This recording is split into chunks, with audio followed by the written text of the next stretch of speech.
పైన కూడా ఉంది. బట్ మీకు ఎలా ఉంటుందో మీరు ఆలోచించండి. మీడియాలో ఫస్ట్ వచ్చిన తర్వాత నాకు సమన్స్ రావడం, as a general public I'm talking to you, I know my rights కదండి.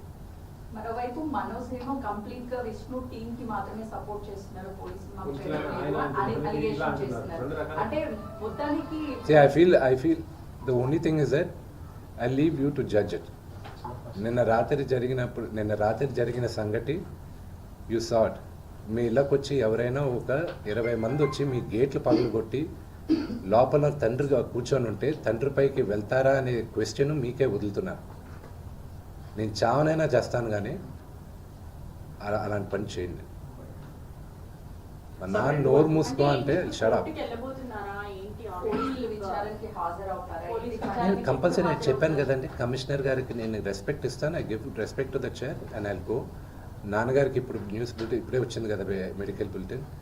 So once the CT scan is over and everything is over, నా పరిస్థితి ఇట్స్ యూనో కదిపితే ఏడ్చేటట్టున్నా. My mother is not feeling well at one side. అంటే మనోజ్ గారు ఆయన భార్య వచ్చిన తర్వాత మారిపోయాడు, వాళ్ళిద్దరు కలిసి ఇది అంతా చేస్తున్నారు అనేసి చెప్పారు ఆయన పార్టీ. నాన్నగారు మాట్లాడింది అది మీకు అర్థమైతే దాంట్లో ఉంది. ఐ డోంట్ వాంట్ అంటే భార్య మాట్లాడి మనోజ్ ఇలా తాగేసి అలా చేస్తున్నాడు అని.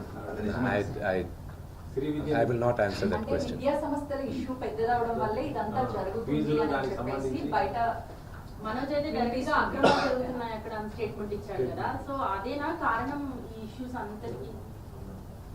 అక్రమాలను బయట పెడితే ఇలా దాడి చేస్తారా అంటున్నారు. దాని మీద దే క్యాన్ డూ ఇట్.